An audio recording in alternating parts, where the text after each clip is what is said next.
یوحنا 1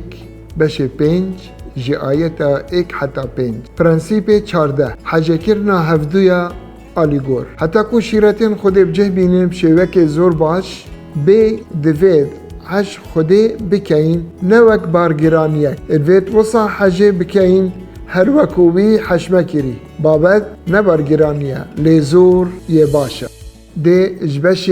5 آیتا 3 و 5 خینین چونکو حجه کرنامه با خوده اویه کو ام فرمانوی بجه بینین فرمانوی جی نبارگرانیه اجبر کو هر کسیش خوده بوی السر جهان بسرد کوید. هزرت کاریوی کری شپیخمتی ما داکو ام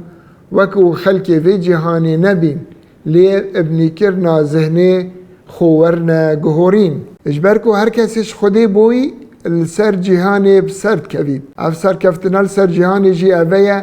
باوریمه اویا کو مسیح کره خوده او چند نبار گرانیه اگر ام کرم خوده تبگهین. چند الزفرین برگا نویسارا روما بش 12 آیتا 1 و 2 از هیویش هوا دکم گلی خشکو برایان کوهین اجبر دلوانیا خوده لشه خوبک قربانیا که زندی پیروز جهه رازی بنا خوده پیشکش بکن اوه پرستنا هوا یا راستقینه هین وکو خلکی وی جهان نبن لیب نیکرنا ذهنه خورنا گهورین داهین وزانن که حزا خوده یاباش و جه رازی بونه و بیک ماسی چیه؟ بجه اینانا شیرتین خوده نبارگرانی السرمه بسیار اویا چاوا اف پرنسیپل سر پیوندیت هفجینیه و خیزانت نافلش مسیحی دا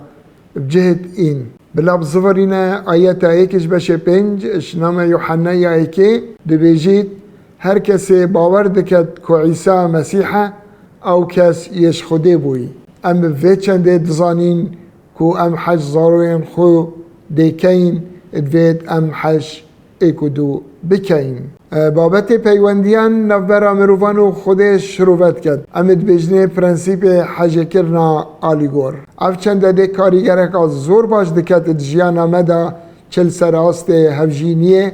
یان حوالبندیه مدا جیانه دا حج کرن افهسترین پیوندیه ویانا نوبر زاروکو نویان دا خوده پیروز دکد اوه گرنگه بو پیوندی دی هفجینی کسو کارا همی پیوندی ویانا خوده داخبار دبن و هندی پتر بنیاسین دی ویاناوی پتر بوما دیار بیتن اوه یه پرنسیپ ویانا لیگور دا کو ام وصیتا خوده بجه بینین